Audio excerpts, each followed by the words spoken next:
تھی. اس لیے میری گزارش آپ سے یہ ہے، ماں باپ جب دسترخوان پہ بیٹھیں تو چچا چچی کی برائی لے کر نہ بیٹھیں.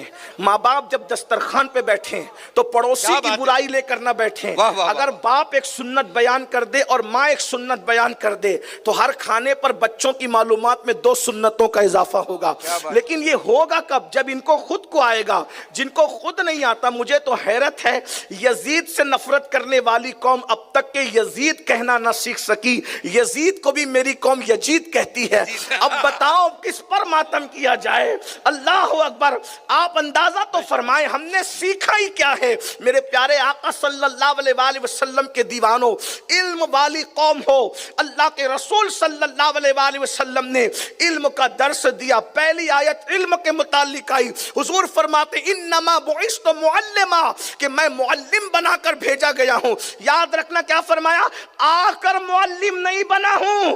فرمایا بعثت معلما، پہلے معلم بنایا گیا ہوں اور پھر بھیجا گیا ہوں. اب مجھے بتاؤ، کوئی معلم بنتا ہے مدرسے میں، کوئی معلم بنتا ہے یونیورسٹی میں، کوئی معلم بنتا ہے اسکول میں، کوئی معلم بنتا ہے خانقاہ میں، تو آخر ان کو معلم بنایا کہاں جا رہا تھا؟ اس لیے کہ آنے سے پہلے بن رہے تھے تو پتا چلا درسگاہ خدا کی تھی، بنانے والا خدا تھا، بننے والے مصطفیٰ تھے. کیا بات ہے! سبحان اللہ، سبحان اللہ، سبحان اللہ. جس کو خدا نے بھیجا ہو آخر اس کے علم کا عالم کیا ہوگا؟ لیکن یہاں بھی ان پڑھ قوم حضور کے علم کو ناپ رہی. کہا ان کو تو یہ نہیں آتا تھا، ان کو تو وہ نہیں آتا تھا. ان کو میں نے کہا کلمہ پڑھا یا منافقت کر رہا ہے؟ ارے نادان، جس کو خدا نے پڑھا کے بھیجا، بحر العلوم جس کو پڑھا دے اس میں شک نہیں کرتا، اور جس کو خدا نے پڑھایا ہے اس کے علم میں تو کمی نکالتا ہے. یہ تو ہمارے امام نے بتایا ہے، اور کوئی غیب کیا تم سے نہا ہو بھلا، جب نہ خدا ہی چھپا تم پہ کروڑوں درود. تو ماں باپ یہ کب بتائیں گے؟ جب ان کو خود کو علم ہوگا. علم کی طرف بڑھیے. میں آج آپ سے گزارش کرتا ہوں پریکٹیکلی طور پر، اس وقت تک ہمیں نہیں سونا جب تک کہ کم سے کم 4 سے 5 ورق مذہبی کتاب کے نہیں پڑھنا.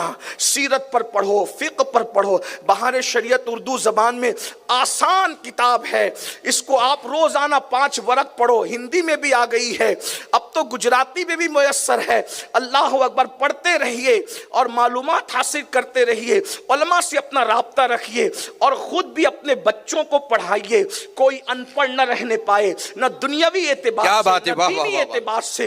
اور بچیوں کو خاص پڑھائیے، بچیوں کی تعلیم پر خاص توجہ دیجئے. آپ کو بتاؤں، اللہ کے سچے رسول صادق و مصدوق صلی اللہ علیہ وآلہ وسلم نے امہات المومنین کو خاص طور پر پڑھانے کے لیے اپنے نکاح میں شامل فرمایا.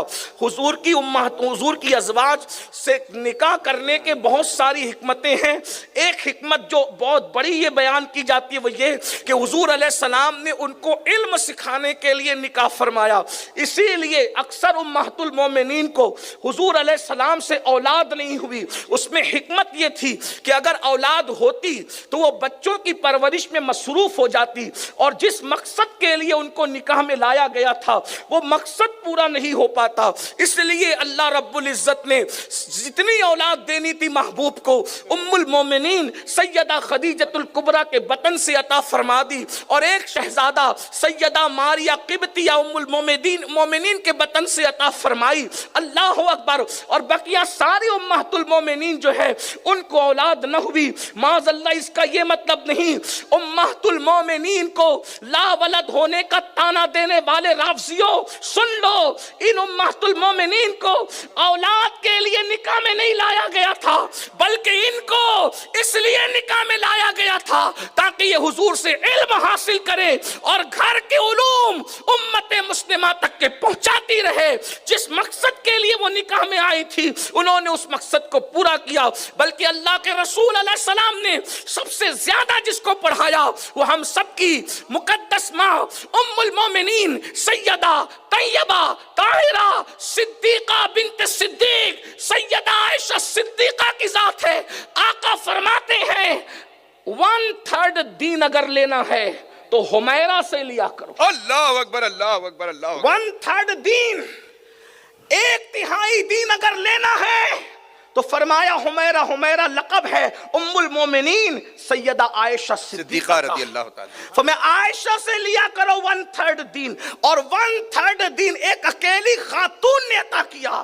اب پڑھے لکھے لوگ اس سے پتا کر لیں کہ اور جگہ عورتیں چند سطر نہیں جانتی، یہ ہمارا اسلام ہے کہ 1/3 دین، یا یوں کہہ لے اللہ اکبر اللہ اکبر اللہ اکبر، 75% دین، 75% دین 1,24,000 صحابہ دے رہے ہیں، اور 25% دین ایک اکیلی عائشہ صدیقہ دیتی نظر آ رہی ہے. کیا بات ہے. حضور نے پڑھایا کتنا ہوگا، اللہ کے رسول نے پڑھایا کتنا ہوگا کہ اکیلے 1,24,000 75% میں آ گئے، اور اکیلے سیدہ عائشہ صدیقہ. کیا بات ہے. سبحان اللہ. 25% دین لوگوں کو. اسی لیے تو حضرت سیدنا عروہ بن زبیر کہتے ہیں کہ علم الفرائض میں، علم تقوی میں، شاعری میں، فقہ میں، حدیث میں، طب میں نے ام المومنین عائشہ سے بڑھ کر کسی کو عالم نہیں دیکھا.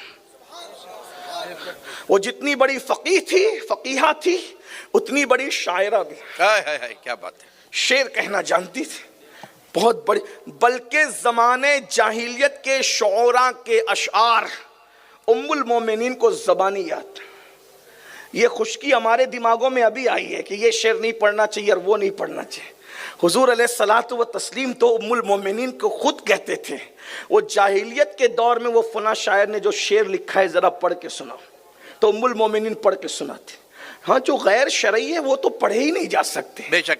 لیکن یہ جو دماغ کے اندر کچھ خبط آیا ہے نا کہ کوئی غالب کا شعر پڑھ دیا جو شریعت مطہرہ کی روشنی میں بھی ہے، تو تب بھی کہا کہ یہ ذرا ٹھیک نہیں. حالانکہ چوری چپکے سے گھر میں بیٹھ کر گانا سنے گا، لیکن محفل میں ایسا 100 کارڈ متقی بنے گا کہ غالب کو نہیں. گانا سن سکتا ہے، غالب کو نہیں سن سکتا. گانا سن سکتا ہے، اقبال کو نہیں سن سکتا. اسی لیے اقبال نے کہا تھا متائے دین و دانش لٹ گئی اللہ والوں کی، یہ کس کافر ادا کا غمزہ خوریز ہے ساقی.